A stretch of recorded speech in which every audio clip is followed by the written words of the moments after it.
मृत्यु के बाद गरुड़ पुराण की कथा क्यों सुनी जाती है?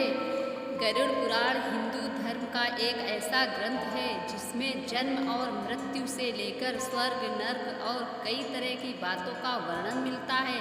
इसमें बताया गया है कि मृत्यु के बाद वो कौन सी चीज़ें होती हैं जो व्यक्ति को सद्गति या दुर्गति की ओर ले जाती हैं। गरुड़ पुराण में कुल 19,000 श्लोक हैं। इनमें 7,000 ऐसे श्लोक हैं जो व्यक्ति को ज्ञान, धर्म, नीति, जीवन, आदर, सदाचार, यज्ञ और तप की बातों का महत्व बताते हैं। गरुड़ पुराण के ज्ञान से व्यक्ति को उचित मार्ग में चलने की प्रेरणा मिलती है। जब घर पर किसी परिजन की मृत्यु हो जाती है तो पूरे 13 दिनों तक गरुड़ पुराण का पाठ कराया जाता है। परिवार के सभी लोग एक साथ बैठकर पाठ सुनते हैं। शास्त्रों में बताया गया है कि गरुड़ पुराण का पाठ करने से मृतक की आत्मा को मोह से मुक्ति मिलती है और वह सद्गति को प्राप्त करते हैं। माना जाता है कि मृतक की आत्मा पूरे 13 दिनों तक घर पर ही रहती है, इसलिए गरुड़ पुराण का पाठ होता है। मृतक भी इस पाठ को सुनते हैं।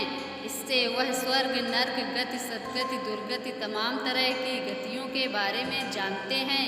माना जाता है कि मृतक की आत्मा पूरे 13 दिनों तक घर पर ही रहती है, इसलिए गरुड़ पुराण का पाठ होता है। मृतक भी इस पाठ को सुनते हैं। इससे वह स्वर्ग, नर्क गति, सद्गति, दुर्गति तमाम तरह की गतियों के बारे में जानते हैं।